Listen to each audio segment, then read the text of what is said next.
Esto es Relatos del Sueño, donde cada palabra es un puente hacia lo mágico. Bienvenido. Esta será una experiencia suave, hipnótica, una historia que no solo te llevará al sueño, sino que abrirá las puertas de un viaje interior, profundo, envolvente. Tu mente no necesita hacer nada, solo flotar suavemente sobre las palabras y poco a poco dejarse llevar por la historia. Respira profundo y si aún no lo has hecho, suscríbete al canal. Comparte este viaje con alguien que necesite dormir y soñar profundamente. Y al despertar, cuéntame si soñaste con esta historia. Déjame saber en los comentarios tu ciudad y la hora local. Siempre es emocionante conectar con personas de todos lados. Ahora sí. Comencemos. Nadie llega a Samarcanda por casualidad. A mí me trajo el desierto, el mismo que había tragado caravanas enteras y que ahora ardía bajo los cascos de nuestros camellos, como un horno sin piedad. Llevábamos semanas cruzando el mar de arena desde Nishapur, escoltados por mercenarios turcos y protegidos por la fe de nuestros rezos. Éramos una caravana de comerciantes, artesanos, un astrólogo y un viejo contador de cuentos que murmuraba historias hasta dormirse. Yo, hijo de un curtidor persa, portaba especias, telas, un espejo tallado en cobre y una deuda con la vida que aún no sabía cómo pagar. Durante días enteros no vimos más que dunas interminables, arenas que cambiaban de forma como si tuvieran voluntad propia. Cada amanecer era un acto de fe. Cada noche, una apuesta por no ser devorados por la soledad o los bandidos. Pero esa tarde, justo cuando el sol comenzó a rendirse en el horizonte, un jinete regresó desde el frente de la caravana, levantando polvo y esperanza. «Las torres de Samarcanda», gritó, «están ahí». Y todos alzamos la vista. Primero fue una línea dorada entre el cielo y la tierra. Luego, minaretes azules, como lanzas apuntando al infinito. Y por fin, cúpulas que brillaban como ojos despiertos. Samarcanda, la ciudad de los profetas y los ladrones. La perla de Asia, donde se cruzaban todas las lenguas del mundo y donde el oro valía tanto como una buena historia. Recuerdo que esa noche dormí poco, no por cansancio, sino por la certeza de que mi vida, al pisar sus calles, dejaría de ser mía para siempre. Y lo supe entonces, bajo las estrellas de un cielo que olía a fuego y promesas. Lo difícil no sería llegar, sino irse algún día. Nadie llega a Samarcanda por accidente. Es una ciudad que llama, que empuja desde lejos como si supiera que tienes algo que entregar o algo que perder. La nuestra fue una caravana modesta, pero decidida. 42 camellos, 9 hombres, una mujer que nunca habló y un anciano que decía haber cruzado el desierto tantas veces que ya no le temía ni al hambre ni a la muerte. Partimos de Nishapur al amanecer, con la bendición de un imán y la advertencia de un sabio, que en los cruces más peligrosos del desierto, no son los hombres los que deciden el rumbo, sino los vientos y los sueños. La arena nos tragó durante semanas. No había horizonte, solo un océano seco que parecía murmurar bajo nuestros pies. Las noches eran heladas como el filo de una daga, los días interminables. Nos turnábamos para vigilar mientras los demás dormían sobre alfombras polvorientas. Más de una vez creí ver sombras moviéndose más allá de las dunas. Algunos decían que eran bandidos, otros los jinn del desierto. Nunca supimos la verdad, pero no dejamos de avanzar. Yo era el más joven. Llevaba en mi alforja especias de Isfahán, telas teñidas con añil, una daga que fue de mi padre, y un espejo de cobre que nadie había querido comprar en la última ciudad. También llevaba un cuaderno sin escribir, como si algo dentro de mí supiera que esta travesía merecería ser contada. Una tarde, justo cuando el calor empezaba a ceder y el cielo adquiría ese color imposible entre el oro y el azul, uno de los jinetes que iba al frente regresó a toda velocidad. Su rostro, cubierto de polvo, apenas podía ocultar la emoción. «¡Allí están!», gritó sin detenerse. «¡Las cúpulas! ¡Samarcanda! Todos alzamos la vista. Primero no vimos nada. Luego, una línea tenue apareció entre las dunas, como una promesa. Minutos después, comenzaron a surgir torres, muros, colores. Samarcanda brillaba a lo lejos como un espejismo que no se desvanecía. Era real, existía, y parecía estar esperándonos. Esa noche no pude dormir. Escuchaba el crujido de las cuerdas, el resoplido de los camellos, el susurro de los hombres que hablaban en voz baja sobre pactos, ganancias y profecías. Me alejé un poco del campamento, solo lo suficiente para ver el perfil de la ciudad contra el cielo estrellado. Me senté en silencio, con el cuaderno abierto sobre las rodillas, y aunque no escribí una sola palabra, supe que algo estaba por comenzar, algo que me transformaría, algo que no podría controlar, porque hay lugares que no se visitan, se habitan, y hay ciudades, como Samarcanda, que al entrar en ellas te hacen olvidar quién eras antes de llegar. Entrar a Samarcanda fue como ser absorbido por un sueño que llevaba siglos soñándose a sí mismo. No hubo trompetas ni caravanas de bienvenida, solo la lenta apertura de una puerta de madera oscura, tallada con versos que no logré entender, flanqueada por columnas de jade que parecían sudar historias antiguas bajo el sol de la mañana. 2 guardias nos observaron en silencio, con los ojos de quienes han visto cruzar demasiados hombres y demasiadas tragedias. Nadie hablaba, nadie sonreía, pero todos entendimos que habíamos cruzado un umbral invisible. La ciudad nos recibió con el olor espeso de los mercados, el canto de las aves enjauladas y el murmullo constante de miles de voces entrelazadas como un río subterráneo. Las calles parecían vivir. Cambiaban de forma, de sonido, de alma, dependiendo de la hora.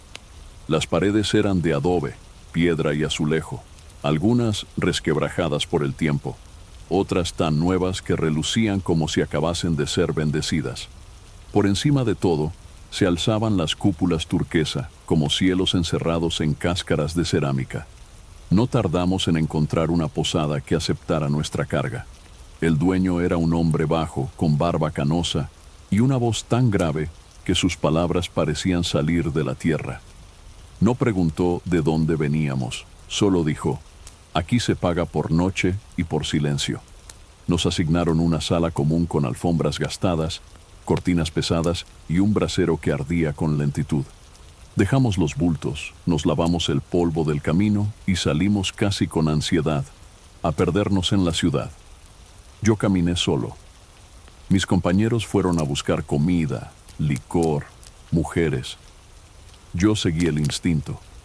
Crucé un zoco donde vendían dagas curvas, estatuillas de oro y máscaras hechas con cuernos de carnero. Me detuve en un puesto donde un anciano soplaba vidrio y en otro donde una niña de ojos verdes recitaba poemas por unas monedas.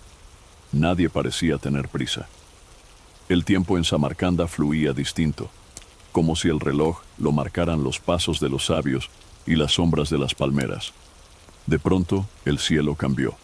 Se alzó una ráfaga que arrastró telas, polvo y gritos. Los comerciantes empezaron a cubrir sus puestos con telas gruesas. Los burros relincharon inquietos. Una tormenta de arena llegaba sin aviso y en menos de un suspiro el aire se volvió cuchillo. Me refugié en un umbral cualquiera, envuelto en la oscuridad de un callejón sin nombre. Cerré los ojos. El viento golpeaba como si quisiera arrancar la ciudad de la tierra. Pero detrás del rugido sentí otra cosa. Una vibración, una respiración antigua, un canto grave que parecía salir del corazón mismo de Samarcanda. Fue entonces cuando lo comprendí. Esta ciudad no era un lugar, era una criatura, viva, ancestral, hecha de pactos, secretos y memoria. Cuando la tormenta se disipó, la ciudad parecía recién nacida. Una capa fina de arena cubría las piedras, los toldos y las barbas de los ancianos. El aire había cambiado. Ya no era seco ni abrasador, sino denso, cargado de algo que no podía nombrar del todo, pero que intuía desde las entrañas el olor de Samarcanda. Era una mezcla poderosa, como un hechizo olfativo tejido por siglos: canela, incienso, cuero curtido, dátiles fermentados, humo de sándalo, sudor humano y algo más. Una esencia profunda, casi mineral, como si la ciudad sangrara memoria. Respirarla era como beber una historia líquida. Caminé por horas. Los callejones serpenteaban sin lógica, como si Samarcanda se construyera sobre el capricho de un dios borracho. En cada esquina, un mundo. Pasé por una calle donde los mercaderes vendían alfombras que, decían, habían sido tejidas por mujeres ciegas bajo la luna.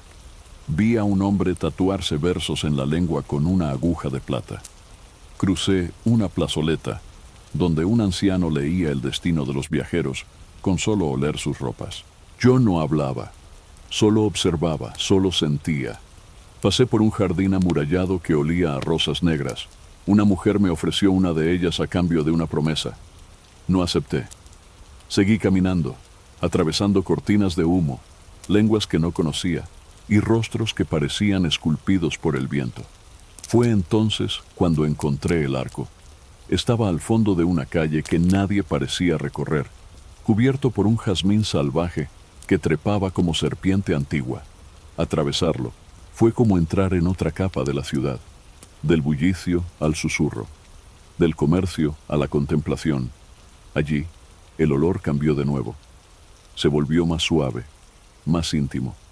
Una mezcla de papel viejo, agua de rosas, cera derretida y silencio. Era un callejón de librerías, de manuscritos, de pergaminos amontonados como ladrillos de otro tipo de templo. Un anciano me miró desde la penumbra de un umbral. «Has llegado», dijo, como si me esperara. No supe qué responder, solo asentí y entré. Ese día entendí que Samarcanda no se revela de golpe. Se ofrece en capas, como un texto sagrado que solo se deja leer si uno tiene el alma abierta. Y yo, sin saberlo, ya estaba leyendo, desde el momento en que inhalé su primer olor. Volví a la posada cuando el sol comenzaba a hundirse detrás de las cúpulas. La tormenta había barrido las calles, pero también parecía haber barrido una capa de mí. Algo se había abierto, como una herida nueva, o una puerta oculta. Caminé como en trance, siguiendo el humo de los braseros, el murmullo de las fuentes y las lámparas que comenzaban a encenderse una por una, como estrellas obedientes al mandato del crepúsculo. La posada estaba en un barrio de muros encalados, sin letreros ni decoraciones ostentosas. Por fuera parecía un almacén olvidado. Por dentro era un útero, techos bajos, corredores estrechos y un patio interior donde crecía un naranjo torcido, cargado de frutos tan brillantes que parecían falsos. El suelo estaba cubierto de tapices rojos, y el aire olía a almendras, aceite de linaza y tabaco. Mis compañeros habían regresado. Algunos dormitaban, otros discutían en voz baja sobre rutas futuras y riesgos invisibles. Nadie hablaba demasiado alto. Esa era la ley no escrita del lugar. En esa casa no se gritaba, no se reía con estrépito. La posada estaba hecha para el descanso, pero también para algo más profundo, el deslizamiento de los pensamientos, el ablandamiento del alma. Esa noche cenamos juntos, pan de cebada, arroz con cúrcuma, cordero asado y té especiado servido en pequeños vasos de cerámica vidriada. Alguien sacó una flauta y comenzó a tocar una melodía tan lenta, tan redonda, que parecía envolvernos en una espiral. Uno a uno, todos fuimos cayendo en una especie de letargo, no de sueño, sino de inmersión. La habitación donde dormí era sencilla, una alfombra gruesa, una lámpara de aceite y una manta bordada con formas que no conocía. Pero lo que más recuerdo de esa noche fue el silencio.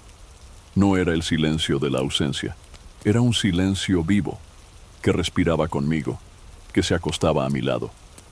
Como si la ciudad, desde sus profundidades, me susurrara cosas que no podía entender con palabras. Soñé con una escalera de piedra que descendía hacia un lago subterráneo. Soñé con un anciano que me ofrecía una copa de agua negra. Soñé con una puerta que no podía abrirse desde fuera, y desperté con la sensación de haber viajado, sin moverme un centímetro. Al día siguiente, al comentarlo con el posadero, él simplemente asintió. Muchos sueñan así en esta casa, dijo, pero no todos regresan iguales. La posada no era solo un refugio, era un umbral, un lugar donde uno no descansaba el cuerpo, sino el alma cansada de andar sin escuchar. Y fue ahí, sin saberlo aún, donde comenzó realmente mi transformación. A la mañana siguiente, la ciudad parecía respirar de otro modo.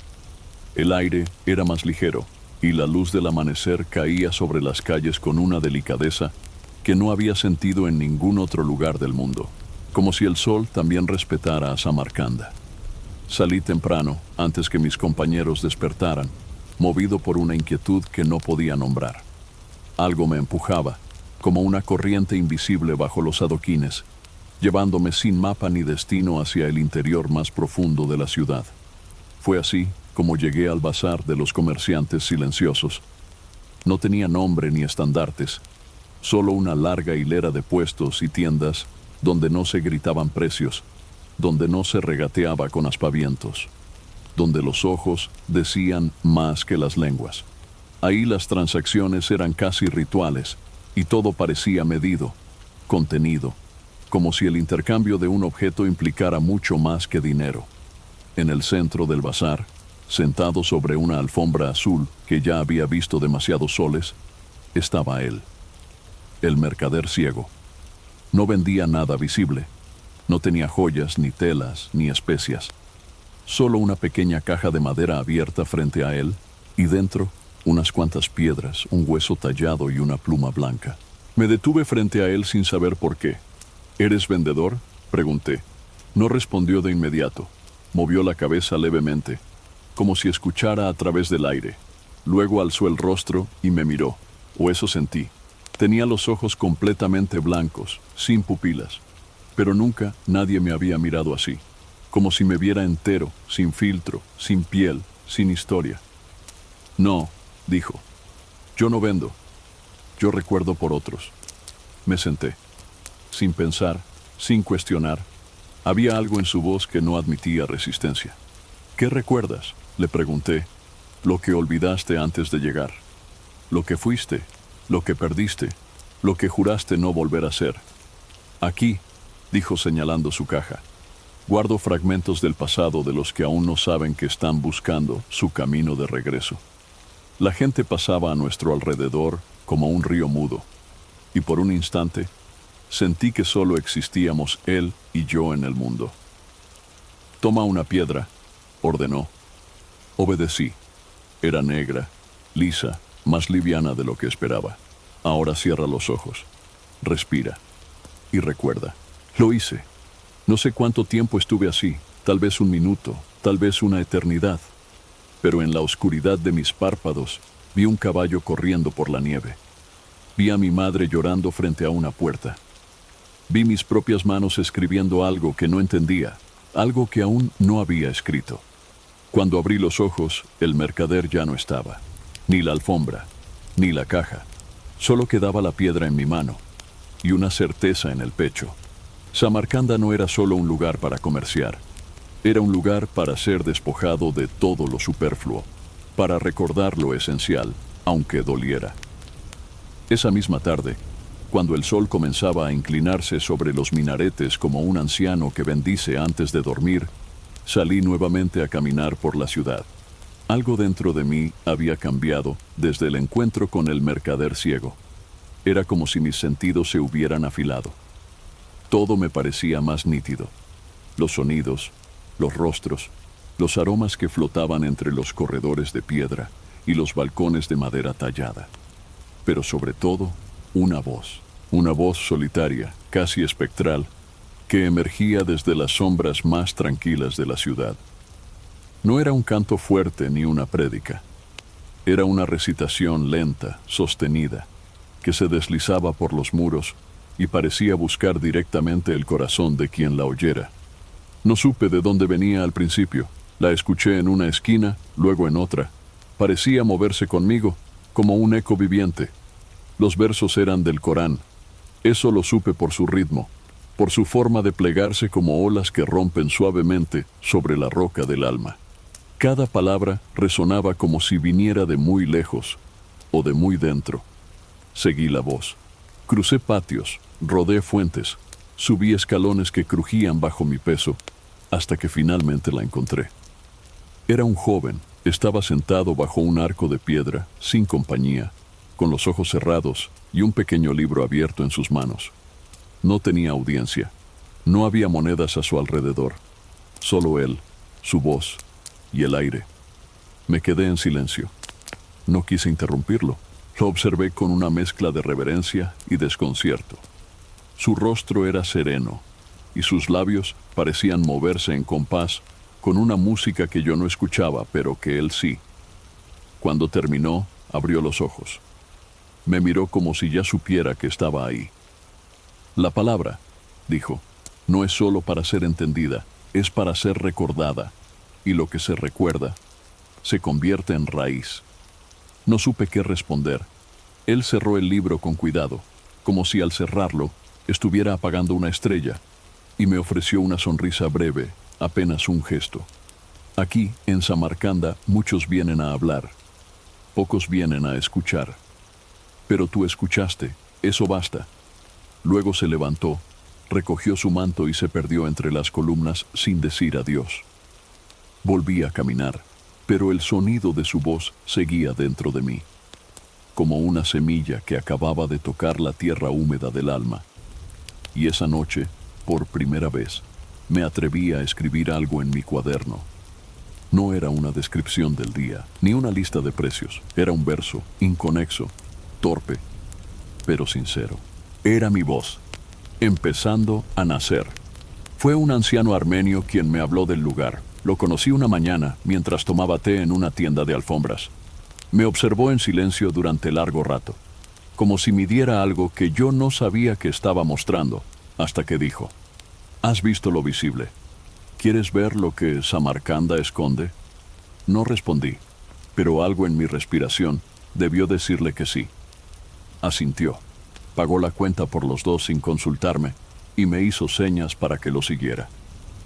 Caminamos por calles cada vez más angostas, cruzamos un arco donde colgaban campanas de cobre que no sonaban, y llegamos a una plaza vacía, sin mercado, sin ruido, sin nadie. Solo un pozo seco en el centro y una sombra extendida como un velo sobre la piedra. Es aquí, dijo, pero no puedes entrar si no estás dispuesto a dejar algo atrás. ¿Qué debo dejar? El viejo sonrió, pero no fue una sonrisa amable. Fue la sonrisa de quien conoce un secreto cruel. ¿Lo que más valoras o lo que más temes? Antes de poder responderle, desapareció entre los muros, como si se hubiera disuelto en la luz del mediodía. Yo me quedé solo. Dudé. Luego caminé hacia la sombra. Y crucé. El lugar no parecía real. Era un zoco, sí, pero sin estructura clara. Era como si cada tienda, cada rincón, flotara en su propio tiempo. Los objetos que se ofrecían no tenían precio, ni nombre. Había libros sin letras, espejos que mostraban tu rostro de niño, plumas de aves que ya no existen, frascos con lágrimas selladas, relojes que solo marcaban la hora de tu muerte. Vi una piedra que ardía sin consumir nada, una máscara que lloraba por ti, y una brújula que no apuntaba al norte, sino al deseo más profundo del corazón. Los comerciantes no hablaban, solo te miraban. Esperaban a que tú entendieras lo que veías, o lo que buscabas. Me detuve frente a un cuenco de madera lleno de anillos. Eran todos distintos y todos iguales. Uno de ellos temblaba levemente, como si latiera. Una mujer, alta, vestida con un manto azul profundo, se me acercó. No tenía cejas y sus ojos eran de un gris claro, como piedras de río. «Ese anillo es tuyo», dijo. «Pero aún no sabes por qué. ¿Qué significa?» «Nada», respondió. «O todo. Aquí no compramos con monedas. Aquí compramos con verdad. ¿Y si no la tengo? Entonces te irás con las manos vacías, pero con el corazón lleno de preguntas». Me fui sin el anillo, no por miedo, sino porque entendí que no había llegado aún el momento. Pero mientras salía del zoco, noté algo. No llevaba nada en las manos. Y sin embargo, me sentía más cargado que nunca. Porque Samarcanda no te da lo que pides. Te da lo que estás dispuesto a descubrir. La noche siguiente, cuando las cúpulas ya no reflejaban luz sino oscuridad, y los muros de la ciudad parecían respirar como un animal dormido, los vi. Estaban en una terraza alta, al borde del distrito de los curtidores, donde el olor a cuero cocido se mezcla con la ceniza y el sudor. 4 figuras sentadas en cuclillas alrededor de un fuego, sus rostros cubiertos por velos índigo, solo sus ojos visibles, brillantes como carbones encendidos. Nadie se acercaba a ellos. Nadie osaba siquiera mirarlos demasiado tiempo. Eran conocidos como los hombres azules, tuaregs llegados desde el desierto profundo, donde no hay ciudades, ni mapas, ni misericordia. Eran comerciantes, sí, pero no de mercancías ordinarias. Ellos traficaban con rutas secretas, información, protección o desaparición. Uno de ellos me había visto, o tal vez ya me esperaba. Con una seña mínima, me invitó a sentarme junto al fuego.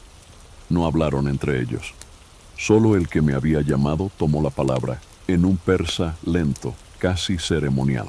Sabemos quién eres, y sabemos que has venido a hacer algo más que comerciar. No pregunté cómo lo sabían. En Samarcanda, lo que uno intenta ocultar se vuelve evidente, como tinta invisible expuesta al fuego. Vas a cruzar la frontera del lenguaje, continuó, y necesitarás pasar sin ser notado. ¿Qué frontera? La de los hombres comunes, la de quienes creen que lo visible es todo lo que hay. Nosotros podemos ayudarte, pero hay un precio. ¿Dinero? El hombre azul negó suavemente con la cabeza. Un recuerdo, uno que te duela soltar, uno que te haya definido hasta ahora. Guardé silencio. Tenía uno. Lo cargaba desde antes de esta ciudad. Un rostro, un error, una pérdida que había intentado enterrar bajo viajes, tratos, mercancías y distancias. ¿Y si lo entrego? Te mostraremos un mapa.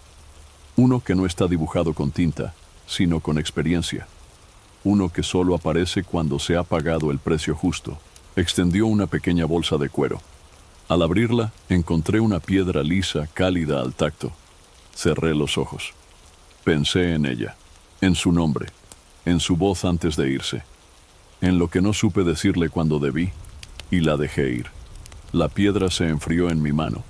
Cuando abrí los ojos, el hombre azul ya había extendido un pergamino delante de mí. Pero no era un mapa. Era una imagen, un corredor sin fin, lleno de puertas. Solo una de ellas es tuya, y está aquí, en Samarcanda.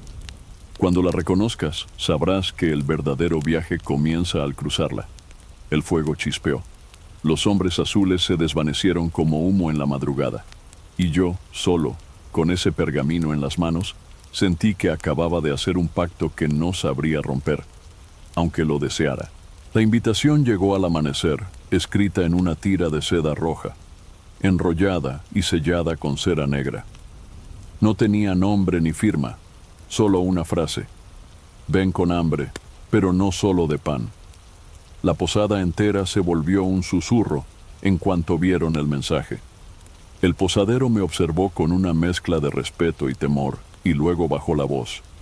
No preguntes quién la envió, solo vístete bien. Y no llegues tarde. Un muchacho vino a buscarme al anochecer. No dijo palabra. Caminamos por barrios que no conocía, donde las paredes estaban cubiertas de mosaicos que parecían moverse bajo la luz de las antorchas. Finalmente, cruzamos un umbral tallado con leones, y allí estaban, los tilos, altos, antiguos, perfumados. Bajo su sombra se extendía un banquete que parecía sacado de un sueño. Mesas bajas, cojines bordados, frutas exóticas apiladas como montañas, corderos asados enteros, vino de Granada servido en copas de ónix, y músicos tocando instrumentos que jamás había visto ni oído. Pero lo más impactante no era la comida ni el lujo, eran los rostros. Eran todos distintos, comerciantes hindúes, monjes chinos, nobles árabes, sabios griegos, guerreros mongoles, mujeres con velos dorados y ojos que hablaban por sí solos. Una reunión imposible, un cruce de mundos que solo podía suceder allí, en Samarcanda. Fui guiado a un lugar entre ellos, como si ya estuviera reservado para mí. Nadie preguntó mi nombre. Nadie me pidió explicación. Era como si todos supieran que mi presencia tenía sentido, aunque yo aún no lo entendiera. Durante horas comimos, bebimos y escuchamos historias. No relatos comunes, sino confesiones, secretos, revelaciones. Cada persona, al llegar su turno, contaba algo que había marcado su vida, algo que no podía olvidar, algo que pesaba. Cuando llegó mi turno, el silencio fue absoluto. ¿Y tú?, preguntó un hombre con túnica escarlata. ¿Qué traes para este banquete? Tragué saliva, dudé. Y luego, sin saber de dónde venía la fuerza, hablé. Les conté de una traición, de una mujer, de una decisión que había destruido más de lo que salvó. No di nombres, pero mi voz tembló, y cuando terminé nadie aplaudió. Nadie comentó, solo asintieron, como si hubieran entendido que eso era suficiente. La noche terminó con un canto. No supe de quién provenía. Era una melodía que parecía no tener inicio ni final, una vibración pura que atravesaba el aire como un cuchillo hecho de nostalgia. Y mientras todos cerraban los ojos, dejándose llevar, supe que aquel banquete no era para alimentar el cuerpo, era un rito, una especie de confesión colectiva, una forma de despojarse para poder cruzar a algo más. Y bajo los tilos del palacio, entendí que en Samarcanda, hasta una comida puede ser una ceremonia, y que yo, sin saberlo, ya estaba siendo iniciado. El día siguiente amaneció con una bruma suave, casi líquida, que descendía sobre la ciudad como una bendición silenciosa. Caminé sin rumbo, aún digiriendo lo vivido en el banquete. Las calles me parecían distintas, como si una capa invisible hubiese sido retirada de sus muros y sus techos. O tal vez era yo quien comenzaba a ver más allá de lo evidente. Fue en una plazoleta sin nombre donde lo escuché. Una melodía que no se parecía a nada. No era música para el alma, ni para el cuerpo. Era música para algo más primitivo, algo anterior, algo que no se puede traducir. Sonaba como el murmullo de la tierra, como el temblor de los huesos en un sueño profundo. Al seguir el sonido, vi a un hombre de espaldas sentado en una alfombra deshilachada, con un instrumento de cuerdas que parecía hecho de madera viva. Pero no estaba solo. A su alrededor, en semicírculo perfecto, había animales. No de forma simbólica. No es un cuento para niños. Era real. Un zorro con los ojos cerrados. Un mono anciano que sostenía un trozo de pan pero no comía. Un halcón posado en el suelo. Y un gato negro que no me quitaba la vista de encima. Nadie los obligaba a estar allí. No había jaulas, cuerdas ni trucos. Solo la música y su presencia. Me quedé a cierta distancia, casi sin respirar. El músico tenía la piel tostada por el sol, manos grandes y un rostro imposible de fechar. Podía tener 30 años o 100, y cuando levantó la vista y me vio, sonrió con una calma que me desarmó. «Te esperaba», dijo, como si me conociera. «¿Quién eres?» Alguien que recuerda lo que los hombres olvidan, que toda criatura es un lenguaje, y que la música es la única lengua que no necesita traducción. Me invitó a sentarme, lo hice sin dudar, al borde de la alfombra. El gato se acercó y se enroscó junto a mí. El zorro me olfateó la mano. El músico siguió tocando, y al hacerlo, comencé a sentir cosas que no eran mías. Sed, hambre, deseo, miedo. La memoria de una tormenta en medio de un desierto. El amor por un árbol. La pérdida de una camada. El olor de un río antes de morir. Todo eso pasó por mí como un relámpago dulce, como si por unos minutos me hubieran prestado un alma distinta. «¿Qué estás haciendo?», pregunté sin poder evitar una lágrima. «Te estoy traduciendo», dijo, para que entiendas que no viniste a esta ciudad a buscar oro, ni poder, ni respuestas. Entonces, viniste a recordar que no estás solo, que nunca lo estuviste, ni siquiera cuando perdiste aquello que más amabas. El canto cesó, los animales se levantaron, uno a uno, y se marcharon sin prisa. El músico recogió su instrumento. Volveremos a vernos, dijo, cuando aprendas a escuchar tu propio silencio. Y desapareció entre los callejones, dejándome allí, con el pecho abierto y una paz extraña latiendo en mi estómago. Ese día no compré nada, no hablé con nadie, solo caminé. Y por primera vez en años, sentí que no tenía prisa de llegar a ninguna parte. La vi por primera vez al atardecer, en el umbral de una tienda de especias que olía a clavo, humo y memoria. No fue su belleza lo que me detuvo, aunque la tenía tan intensa que hería, sino su quietud. Estaba ahí como una llama encendida en medio del bullicio, sin moverse, con un velo rojo oscuro que le cubría el rostro, pero no los ojos. Y eran esos ojos, precisamente, los que parecían conocerme. No me habló, solo me miró. Luego giró suavemente y entró. No supe qué fuerza me impulsó a seguirla, pero crucé la puerta segundos después. La tienda estaba vacía. Filas de frascos, sombras largas y en el centro una escalera descendente, oculta tras una cortina pesada. Sin pensar, bajé. Lo que encontré no era una bodega. Era un santuario, una sala circular, iluminada por velas encendidas dentro de conchas marinas. En las paredes, símbolos escritos en lenguas que no reconocía. En el aire, una música casi imperceptible, como una respiración antigua. Y en medio, ella. Sentada sobre una alfombra negra, con el velo aún puesto, me ofrecía un cuenco humeante entre las manos. «Bebe», dijo. Su voz era suave, pero no temblaba. «¿Qué es?» «¿Verdad?», respondió. Lo tomé. El líquido era amargo y espeso, como si la noche misma se hubiera derretido en él. Al tragarlo, el mundo se estremeció. El techo desapareció. El suelo dejó de ser firme. Y dentro de mí, algo se quebró. Vi escenas que no recordaba haber vivido. Una batalla junto al mar, mi cuerpo vestido con otra piel, otra lengua en mi boca. Vi una ciudad ardiendo y mis manos cubiertas de ceniza. Vi una mujer, otra mujer parecida a ella, llorando en un jardín donde no había flores. Me arrodillé temblando. No sabía si estaba llorando o riendo, o ambas cosas a la vez. Ella se acercó, se quitó el velo, y por un instante no vi un rostro. Vi una constelación de rostros, una suma de vidas, de madres, hermanas, amantes, hijas, sabias y hechiceras. «No estoy aquí para que me entiendas», dijo. «Estoy aquí para recordarte que dentro de ti hay cosas que no caben en la historia que te contaste». Me tomó la mano. Era cálida, firme, real. Muchos hombres pasan por Samarcanda buscando gloria, poder, respuestas. Tú pasaste por mí, y eso ya te cambió. Volví a la posada sin saber cómo, con el cuenco aún en la mano, vacío. El velo carmesí no lo llevaba ella, lo llevaba yo, envuelto en mi cuello como una marca.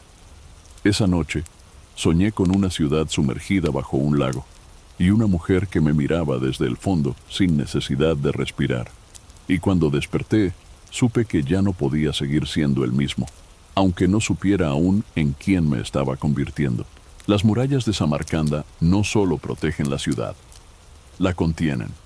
Son como los márgenes de un sueño que no debe desbordarse. Nadie habla demasiado de lo que ocurre en sus esquinas más lejanas, especialmente al este, donde la piedra se vuelve más antigua y los centinelas más callados. Esa mañana, después de días de andar con el corazón revuelto por la visión de la mujer del velo carmesí, sentí una necesidad urgente de caminar hasta allí. Era como si algo invisible me jalara hacia el borde, hacia donde la ciudad comenzaba a deshacerse en el desierto. Llevaba el cuerpo agotado, pero la mente en ebullición. Quería comprender lo que estaba ocurriendo dentro de mí, o al menos huir de ello. Las calles fueron desapareciendo poco a poco, Primero los mercados, luego las casas, después los caminos pavimentados. Lo último que quedaba era el polvo, polvo y viento. Y la muralla del este, silenciosa, imponente, cubierta por musgos rojizos y grietas profundas. Parecía abandonada, pero no lo estaba. Al llegar, algo me detuvo en seco. Una figura se movía a lo alto de la muralla, entre las almenas. Alta, encapuchada y con una presencia que helaba. No hacía nada, solo caminaba, de un lado a otro, como si vigilara algo que nadie más podía ver. Pero lo más perturbador era lo que proyectaba. Su sombra. Era imposible. Su sombra no coincidía con su cuerpo. Mientras ella se movía con pasos tranquilos, su silueta, abajo, parecía retorcerse, agitarse, como si estuviera presa de una tormenta interna. Caminaba como si cargara cadenas invisibles, y en un momento, cuando la figura se detuvo y miró hacia mí, aunque estaba demasiado lejos para distinguir su rostro, su sombra se giró también y me señaló. Sentí un escalofrío que me ancló al suelo. No era miedo, era reconocimiento, como si algo oscuro que había negado en mí mismo hubiera decidido, al fin, hacerse visible. La figura desapareció sin prisa. La sombra no. Permaneció un instante más, temblando contra la muralla, y luego se desvaneció como humo tragado por el sol. No regresé directo a la posada. Vagabundeé por horas, tratando de entender qué significaba aquello. Sentía que la ciudad empezaba a mostrarme no solo lo sagrado, lo sabio, lo místico, sino también lo reprimido, lo no resuelto, lo que uno entierra tan profundo que termina creciendo en la oscuridad. Esa noche, al cerrar los ojos, vi nuevamente esa sombra, pero esta vez no sentí rechazo. La miré de frente, y por primera vez le hablé. Si has venido conmigo hasta aquí, entonces entremos juntos. Y así dormí, no para escapar, sino para seguir caminando. Por dentro, esa noche la luna no se presentó. El cielo estaba limpio, inmenso, lleno de estrellas que parecían temblar como si aguardaran algo. Pero la luna no apareció. Y en Samarcanda, eso nunca es casualidad. La ciudad, normalmente vibrante incluso de noche, había caído en una quietud inusual. Las calles estaban desiertas, las lámparas apagadas, el viento ausente. Era como si todo respirara en secreto, como si alguien o algo hubiese decretado silencio. No pude dormir. Sentía un cosquilleo constante en el pecho, como si algo me llamara desde debajo de la tierra. Así que salí. Caminé con pasos suaves, como si temiera despertar a la ciudad. Pero no había nadie a quien despertar. Solo yo, mis pisadas, y esa sensación de estar siendo conducido. Llegué al jardín de las figuras calladas. No figuraba en ningún mapa. Solo lo conocían quienes lo necesitaban. Era un jardín cerrado por muros bajos, lleno de estatuas de piedra. Hombres, mujeres, niños, ancianos. Todos en posiciones de espera, de súplica, de derrota o revelación. Nadie sabía quién las había esculpido. Algunos decían que eran viajeros que no habían cumplido su propósito. Otros, que eran las proyecciones petrificadas del alma de quienes entraban allí. Y en medio del jardín, bajo la nada luminosa del cielo sin luna, ella me esperaba. La figura encapuchada de la muralla del este. No llevaba sombra esta vez, o quizás la sombra era yo. Sabía que vendrías, dijo con una voz que no era una voz, sino un pensamiento pronunciado dentro de mí. ¿Quién eres? Soy lo que callaste, lo que te negaste, lo que abandonaste en nombre del deber, del miedo, del oro, pero también soy lo que viniste a buscar, aunque no lo sabías. Se acercó. No sentí terror. Sentí reconocimiento. No puedes ir más allá, dijo, sin un pacto. Samarcanda ya te ha dado señales, llaves, advertencias, pero lo esencial solo se entrega a los que aceptan mirar con ojos sin armadura. ¿Qué pacto? Extendió su mano. En ella, una daga curva, antigua, con inscripciones que titilaban como fuego vivo. Entrega una certeza, una sola, algo que creías firme, algo que dabas por verdadero. La tomé, dudé, y luego, como quien arranca un diente en la oscuridad, susurré: no soy quien creía ser, y lo solté. Sentí como esa frase caía al suelo como una piedra. Pesada, liberadora. Ella asintió. El pacto está hecho. Ya no estás caminando la ciudad. La ciudad camina a través de ti. Me besó en la frente, no con labios, con ausencia, con noche. Y al abrir los ojos estaba solo. Las estatuas del jardín habían cambiado de posición. Algunas me miraban. Los días siguientes se desdibujaron como tinta en agua. Sentía que la ciudad me hablaba de formas que ya no eran visibles. En los olores repentinos, en los rostros repetidos en distintos lugares, en frases que escuchaba al pasar, idénticas, saliendo de bocas diferentes. Samarcanda ya no era solo una ciudad, era un espejo y un oráculo. Fue en ese estado de apertura que llegué al monasterio de las cúpulas gemelas, oculto entre jardines de almendros y muros hechos con ladrillos que, al tocarlos, vibraban como si guardaran ecos antiguos. No era un lugar de plegarias comunes, sino de estudio, contemplación y silencio. Allí vivían hombres de túnicas delgadas y miradas profundas, sin jerarquías ni nombres. Me recibieron sin preguntar. Solo me ofrecieron agua, una celda sin cerradura y un lugar bajo un árbol donde nadie hablaba, pero todos escuchaban. Durante 2 días no pronuncié una palabra. Solo observé. Uno de los monjes, un anciano con piel agrietada por el sol y una cicatriz sobre el párpado, se me acercó una tarde mientras yo intentaba descifrar un mapa que había encontrado en el zoco de los objetos imposibles. No tenía nombres, ni rutas, ni escalas. Solo formas circulares, líneas en espiral y símbolos que parecían moverse cuando dejaba de mirarlos.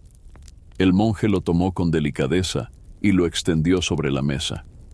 No es un mapa del mundo, dijo, por fin rompiendo el silencio. Es un mapa de ti. ¿De mí? De tu tránsito interno, de lo que debes atravesar para salir de aquí distinto, o para no salir en absoluto, señaló uno de los círculos. Esto es memoria. Tocó otro. Esto es deseo, y otro más. Esto es la herida que aún no has nombrado. Me miró y en sus ojos había compasión, pero ninguna lástima. El problema no es que ignores hacia dónde ir. El problema es que aún insistes en llevar todo contigo, incluso lo que ya no te pertenece. Esa noche me llevaron a una sala cerrada con incienso tan denso que costaba respirar. Había frascos alineados, cada uno con un perfume distinto. Madera quemada, sangre seca, pan horneado, tierra mojada, azafrán, piel, lágrimas, lluvia. Me pidieron que eligiera uno solo. ¿Qué significa? El aroma que el mundo recordará de ti cuando ya no estés aquí, respondió un joven monje con voz de niño y ojos de anciano.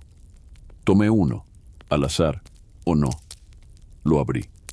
El olor era el de la habitación de mi infancia. La mezcla perfecta de cera de velas, cuero viejo y el perfume que usaba mi madre. No pude evitarlo. Lloré. Los monjes no dijeron nada. Solo se alejaron, dejándome solo con el frasco abierto y el mapa frente a mí. Y con una certeza que era más vértigo que alivio, ya no estaba recorriendo Samarcanda. Estaba recorriéndome a mí mismo, con la ciudad como guía o como espejo. En Samarcanda, los sabios no se anuncian.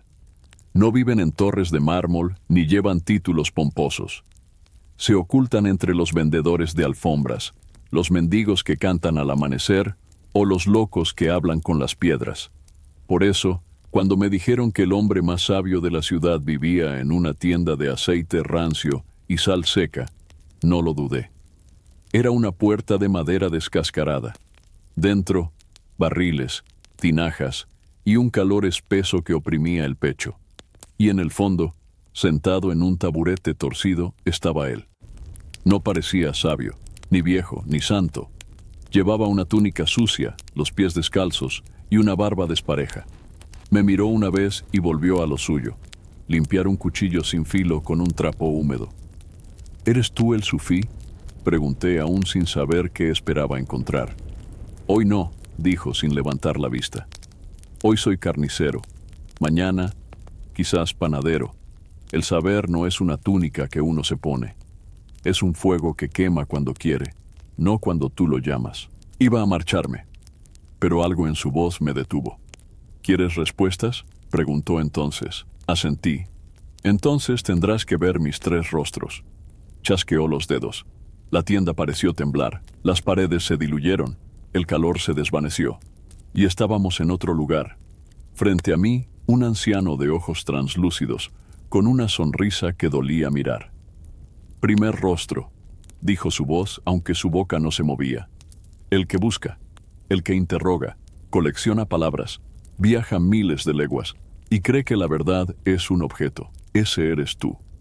El que ha caminado hasta aquí, cargado de libros, penas y mapas, el que aún cree que entender lo salvará. Parpadeé y su forma cambió. Ahora era un hombre joven, de pie, cubierto de polvo, con la mirada perdida como si acabara de salir de una guerra. Segundo rostro. El que ha perdido, el que se ha desprendido de su nombre, de su hogar, de sus certezas, el que ya no sabe si está avanzando o dando vueltas. Este también eres tú, porque para cruzar el umbral hay que romperse, entero.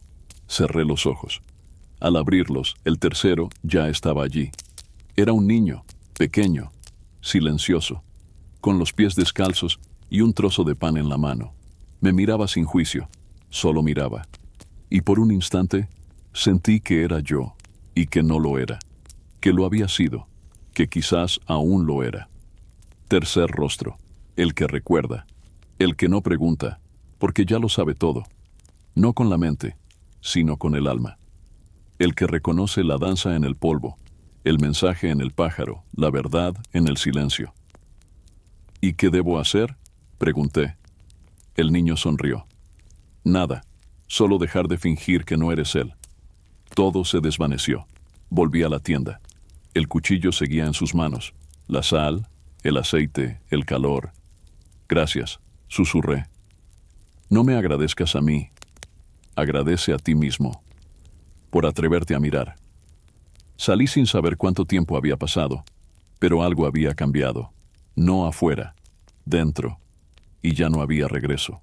Había oído susurros durante días, historias que viajaban de boca en boca, como polvo llevado por el viento, un templo que no tenía ubicación fija, que no podía encontrarse de día y que solo se revelaba a aquellos que estaban preparados, aunque no supieran que lo estaban. Nadie lo describía igual. Para algunos era una construcción de obsidiana, para otros un santuario invisible rodeado de agua, y para unos pocos, apenas una puerta que aparece en un muro donde antes no había nada. Lo único en común era esto: solo podía encontrarse de noche, y no con los ojos. Esa noche salí sin rumbo. No llevé nada conmigo, ni mapa, ni linterna, ni preguntas.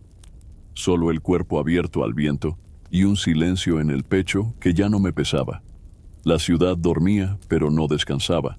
Sentía su respiración bajo los adoquines, como si Samarcanda entera palpitara al ritmo de algo que no se podía nombrar. Caminé por barrios que no había visto antes, o que no había querido ver. Paredes agrietadas, patios sin flores, faroles que parpadeaban como si dudaran. No había indicios, solo una sensación creciente, profunda, de que algo me observaba desde detrás del mundo, y entonces lo vi. No como una aparición repentina, fue más bien como un susurro que toma forma, una pared vacía, y de pronto, una puerta. Era simple, madera negra, sin marco, sin pomo, solo una hendidura vertical en el centro.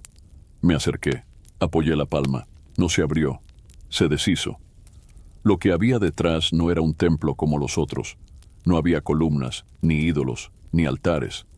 Era espacio, oscuro, silencioso, vivo, una negrura densa pero no amenazante, como el interior de un pensamiento que aún no ha nacido. Avancé, no con los pies, sino con algo más. Mi cuerpo estaba allí, sí, pero sentía que se diluía a cada paso, que mis límites se expandían. Entonces escuché la voz. No tenía origen, ni timbre, ni lengua, pero la entendí. ¿Qué has traído? No respondí con palabras, solo pensé. Nada, ya no tengo nada. Y la voz pareció asentir. Solo así puede comenzar el descenso. Una luz leve se encendió frente a mí. Flotaba. No iluminaba nada, pero marcaba dirección. Avancé hacia ella. Y lo que vi no era un templo. Era mi interior proyectado. Mis errores, mis pérdidas, mis heridas, pero también mis momentos de verdad, mis gestos de amor, mis decisiones valientes. Todo mezclado, todo respirando. Y al final, un espejo. No reflejaba mi rostro, reflejaba al niño del tercer rostro, al buscador, al mercader, al traidor, al peregrino. Me miré, y por primera vez no quise huir. «¿Estás listo?», dijo la voz. Pero lo difícil comienza ahora. El templo desapareció. Me encontré de nuevo en una calle vacía. Las estrellas seguían allí. Samarcanda seguía allí. Pero algo dentro de mí se había reordenado. Y lo supe con una certeza imposible. Lo que había venido a buscar estaba a punto de ponerme a prueba. A veces, cuando uno cree estar más cerca de sí mismo, es cuando el mundo exterior comienza a crujir. La ciudad lo sabía. Lo había visto antes. Y me lo había advertido en sueños que ya no podía distinguir de la vigilia. Pero aún así, caí. La casa de té estaba oculta entre dos callejones serpenteantes, marcada apenas por una cortina púrpura sin inscripciones. Era pequeña, tibia, con una sola lámpara colgando del techo y un humo dulce que flotaba en el aire como una mentira bien contada. Me había llevado allí un hombre con quien compartí la primera noche en la posada. Se llamaba Nadim. Era perspicaz, silencioso, y tenía la habilidad de saber siempre más de lo que decía. «Bebamos por lo que vendrá», dijo, sirviendo el té desde una tetera agrietada. Era amargo y espeso, como la noche antes de una tormenta. Al principio hablamos poco. Él parecía distraído, pero yo sentía que me observaba sin mirarme. Luego comenzó a hablar de rutas comerciales, de nuevos pactos, de una oportunidad que no podía rechazar. Un cargamento parte en 3 noches. El dueño no puede ir. Tú podrías tomar su lugar. ¿Qué hay en ese cargamento? Nadim sonrió, y sus ojos por un instante parecieron más oscuros de lo normal. Preguntas de más, hermano. Confía. A veces lo importante no es el contenido, sino la dirección. Algo en mí se tensó. Quise creerle. Pero Samarcanda me había enseñado a sentir más allá de las palabras, y algo en el aire cambió. El humo era más denso, el té más dulce, y la lámpara parecía latir. Miré mi taza.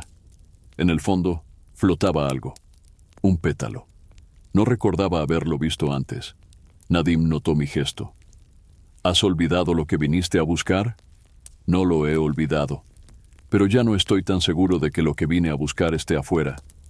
Sus labios se curvaron, pero no en una sonrisa, en una confesión.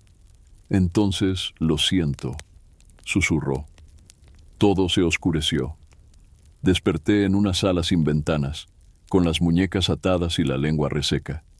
Me habían quitado el cuaderno, las monedas, el mapa, pero no el velo carmesí, ni el anillo que nunca tomé, pero que estaba inexplicablemente en mi dedo. Nadim estaba frente a mí, de pie, con la sombra de la lámpara colgándole sobre la cara como una máscara. «No es personal», dijo. «Aquí todos jugamos a sobrevivir. Samarcanda es generosa, sí, pero también cobra. Tú has despertado algo, y hay quienes no quieren que eso despierte. ¿Quién te envió?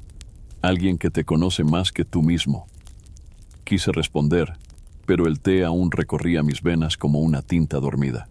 Sentía que mi cuerpo se hundía, que mi alma se dividía.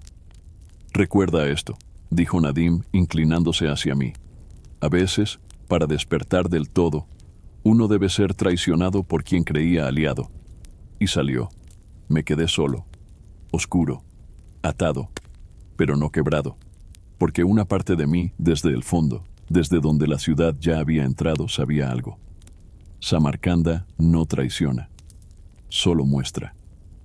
Y lo que me mostraba ahora era el umbral del fuego. No sé cuánto tiempo estuve allí.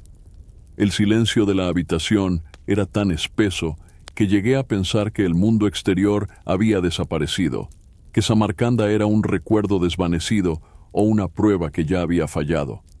No tenía hambre, ni sed, solo una vigilia insomne, como si algo dentro de mí se negara a dormir hasta que todo terminara. Cuando vinieron por mí, no hablaron. Me desataron y me vendaron los ojos. Caminamos por pasadizos húmedos, escuchando el eco de nuestros pasos rebotar como cuchillos en piedra. El aire olía a incienso viejo y cuero mojado. Me hacían girar en ángulos imposibles, subir escalones que no parecían tener fin, hasta que finalmente me detuvieron. Al quitarme la venda, comprendí que había llegado a un lugar que nadie jamás describe en voz alta. Era un patio interior inmenso, iluminado solo por antorchas negras que no lanzaban sombra. A mi alrededor, una multitud en silencio, rostros cubiertos, miradas fijas, y al fondo, sobre un trono de hierro fundido, estaba él, el jeque de las 1000 espadas. No llevaba corona ni joyas, solo un manto de ceniza y una capa que parecía hecha de páginas rotas de antiguos libros. A su lado, alineadas sobre un muro curvo, estaban sus espadas. 100, 200, tal vez 1000, cada una distinta, cada una viva. Podía sentirlo. Vibraban como si estuvieran escuchando todo. Un hombre con túnica roja leyó en voz alta lo que había hecho, o lo que decían que había hecho.